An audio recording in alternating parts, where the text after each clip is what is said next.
How does your brain know what happens around you? Imagine you're walking through a park. You hear birds chirping, feel the warmth of the sun, smell fresh flowers, and see a dog playing. But how does your brain make sense of all these different experiences? It all starts with sensation, the way your body detects information from the world around you. When you see that dog, light enters your eyes, hits the retina at the back, and gets turned into signals that your brain understands. These signals are called neurochemical messages, which carry the information from your eyes to your brain for processing. Neurotransmitters like glutamate play a key role in transmitting these signals from the retina to the brain.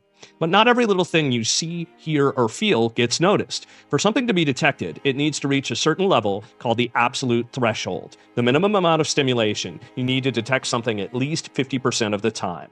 For example, in a quiet room, you might hear a whisper, but in a noisy place, that whisper might not reach your absolute threshold. Think about when you're in a crowded restaurant. You might not notice someone calling your name from across the room because the sound doesn't reach your absolute threshold due to all the background noise. But if you're in a quiet room, even a soft whisper can grab your attention. Now, if two sounds are almost the same, like two similar pitches, how do you tell them apart? That's where the just noticeable difference, JND, comes in. It's the smallest difference you can detect between two stimuli. For instance, if you lift two bags with similar weights, the JND is the point at which you notice one is slightly heavier. Here's a question. Have you ever adjusted the volume on your phone or TV? There's a point where you can barely notice the difference as you turn it up or down. That's the JND at work, helping you detect those tiny changes. Your senses can also adapt. If you walk into a room with a strong smell, at first, it might be overpowering. But after a while, you barely notice it. This is called sensory adaptation. Your senses adjusting to constant stimuli. A common example is when you put on perfume or cologne in the morning. At first, the scent is strong, but after a while, you don't notice it anymore, even though others still can. Let's talk about your eyes again. Light enters the eye and is focused on the retina by the lens. The lens changes shape to focus light properly, a process called accommodation. The lens is flexible and controlled by tiny muscles called ciliary muscles. When you look at something up close, these muscles contract, making the lens thicker and more curved to bend the light more. When you look at something far away, the muscles relax, making the lens flatter. If this process doesn't work well, you might end up nearsighted, can't see far, or farsighted, can't see close. This process was first studied in depth by Hermann von Helmholtz, a 19th century physicist and physician who made significant contributions to our understanding of vision and perception. Ever wondered why older people often need reading glasses? As we age, the lens becomes less flexible, making it harder to focus on close objects, a condition known as presbyopia. The retina has two types of cells, rods and cones. Rods help you see in low light and detect shapes but not color. They're located mostly around the edges of the retina and are more sensitive to light, which is why they're crucial for night vision. Cones let you see in detail and color. They're concentrated in the center of the retina, in an area called the fovea, where they provide sharp, detailed vision. These cones are responsible for color vision, which is explained by two main theories, trichromatic theory and opponent process theory. Trichromatic theory states that there are three types of cones, one sensitive to red light, long wavelengths, one to green light, medium wavelengths, and one to blue light, short wavelengths. The combination of these three types of cones allows you to see the full spectrum of colors. This theory was first proposed by Thomas Young, later refined by Hermann von Helmholtz in the early 19th century. However, opponent process theory, proposed by Ewald Hering in the late 19th century, suggests that cones are paired in opposing pairs. Red-green, blue-yellow, and black-white. When one color in a pair is stimulated, the other is inhibited. This explains after images. When you stare at a red image for a while, the red cones get tired, and when you look away, you see a green after image because the green cones are still fresh and react more strongly. After images were studied by Hering as part of his work on color perception. He noticed that staring at a bright color and then looking at a white surface often results in seeing the complementary color, which led to his development of the opponent process theory. This phenomenon also explains color vision deficiency, like colorblindness. For example, red-green colorblindness occurs when the red or green cones are not functioning correctly, making it hard to distinguish between red and green. Imagine you're in an art class. Your teacher asks you to stare at a red square for 30 seconds and then look at a white wall. You might see a green square instead. This is your brain using the opponent process theory to balance the overstimulation of the red cones. Your brain doesn't just passively receive this information, it actively processes it. For instance, when you hear a sound, your brain uses Weber's law to determine whether two sounds are different based on their relative difference, not absolute amounts. Ernst Heinrich Weber, a German physician and psychologist, first described this principle in the 19th century. But here's where things get really interesting. Imagine tasting a candy. You don't just taste with your tongue, you also use your nose. This is an example of sensory interaction, when different senses work together to create a complete experience. For example, when you have a cold and your nose is blocked, food tastes bland because smell contributes to the flavor. This interaction extends to many areas. For instance, the way something feels in your hand can influence how you perceive its taste or smell. Or the sound of music can affect how a certain food tastes. This is why some high-end restaurants pair music with meals to enhance the dining experience. In fact, research by Charles Spence, a professor at the University of Oxford, has shown that high-pitched sounds can enhance sweet flavors, while low-pitched sounds can make bitter flavors more intense. This is an example of cross-modal perception, where one sensory modality influences another, creating a richer overall experience. Here's a scenario to consider. Next time you eat chocolate, try listening to different types of music. Do sweet, soothing tones make the chocolate taste richer? How does heavy, fast music change the experience? Sometimes this interaction goes even further, leading to something called synesthesia. This is when one sense gets mixed up with another. For example, some people might see colors when they hear music, called chromesthesia. Others might taste words, where different words trigger different taste sensations. One famous example is the artist Vasily Kandinsky, who reportedly saw colors when he heard music, which influenced his abstract art. Another well-known case is that of the author and neurologist Oliver Sacks, who wrote about a woman who experienced mere touch synesthesia. She felt sensations on her own body when she saw someone else being touched. Imagine you have synesthesia. What would it be like if you could taste the word apple every time you read it, or see a burst of color whenever you hear a violin play? Now let's talk about sound. Sound is just vibrations moving through the air. Your ears pick up these vibrations and your brain figures out the pitch, how high or low a sound is, and loudness. There are different theories to explain how we perceive pitch. Place theory suggests that different parts of the cochlea, a spiral-shaped organ in the ear, are activated by different pitches. High pitches activate the base, and low pitches activate the apex. Frequency theory argues that the entire cochlea vibrates at the same frequency as the sound wave, and the brain detects this frequency to determine the pitch. Volley theory is a bit more complex. It suggests that neurons in the cochlea fire in volleys, or groups, to match the frequency of the sound, especially for higher frequencies. George von Bekesi, a Hungarian biophysicist, provided experimental evidence supporting place theory by demonstrating how the basilar membrane of the cochlea responds to different frequencies of sound. His work earned him the Nobel Prize in Physiology or Medicine in 1961. Think about when you're tuning a guitar. The different strings vibrate at different frequencies, and your brain uses these theories to determine whether each string is in tune.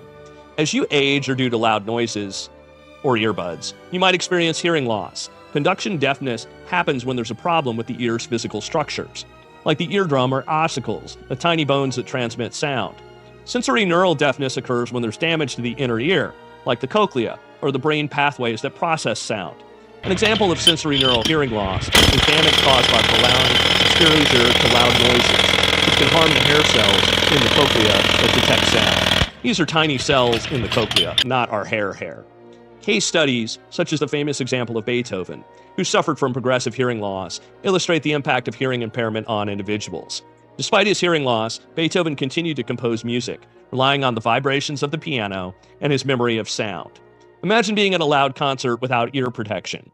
Over time, the exposure to loud music might damage the hair cells in your cochlea, leading to hearing loss. That's why using earplugs is crucial in noisy environments.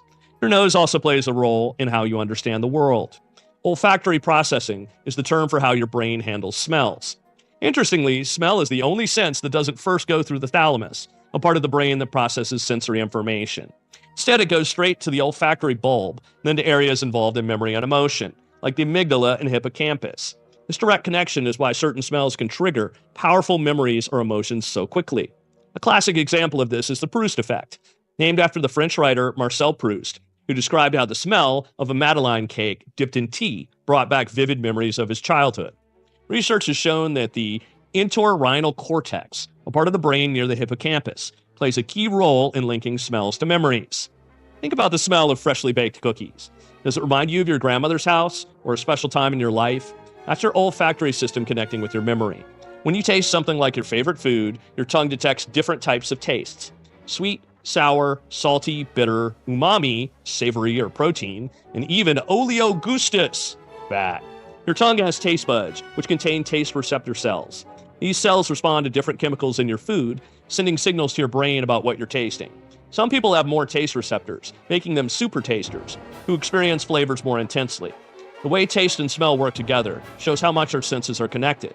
Without smell, many flavors become muted. Cultural factors can also influence taste perception. For example, in some cultures, spicy foods are enjoyed regularly, and individuals from those cultures may have a higher tolerance for spicy flavors. The experience of intense tastes, like the spiciness from chili peppers, involves the trigeminal nerve, which also responds to sensations of temperature and pain. Imagine trying a new food. The unique flavors might taste strange at first, but over time you might grow to love them, as your taste buds and brain adapt to new experiences. Touch is a bit different. When you touch something hot, your skin sends a message to your brain, but it's not just one type of signal. For example, the feeling of hot is actually your brain combining signals from both warm and cold receptors in your skin. Now, think about pain. Pain isn't just about something hurting. It's how your brain handles it. Gate control theory suggests that your spinal cord acts like a gate, controlling how much pain gets through to your brain. For example, rubbing a sore spot can close the gate and reduce pain. There are also other theories about pain, like the neuromatrix theory, which proposes that pain is a complex experience influenced by sensory signals, emotions, and past experiences. For managing pain, methods like cognitive behavioral therapy, CBT, which helps change the way you think about pain, or mindfulness, which helps you focus on the present moment, are often used. Advanced pain management techniques also include transcutaneous electrical nerve stimulation, TENS, where electrical currents are used to stimulate nerves and reduce pain, and biofeedback, a technique that teaches people to control physiological processes, like muscle tension, to manage pain. Here's a question. If you've ever stubbed your toe, did you notice that rubbing it helped lessen the pain? That's gate control theory in action, where the pain signals are distracted by rubbing. Some people who've lost a limb still feel pain in the limb that's no longer there. This is called phantom limb sensation. It happens because the brain's map of the body still includes the missing limb. So when the brain sends signals to the limb, it expects to get a response. When there's no response, the brain might interpret this as pain or other sensations. Neuroscientist V.S. Ramachandran developed a treatment for phantom limb pain using a mirror box, which helps rewire the brain by creating the illusion that the missing limb is still present and can be moved.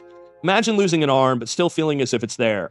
The sensation could be so strong that you feel pain or itching in the limb that no longer exists.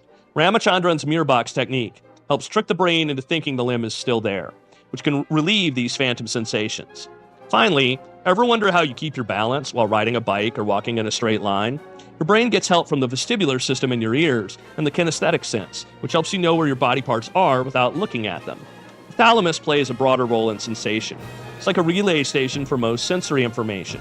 It receives signals from your senses, except smell, and sends them to the appropriate part of the brain for processing.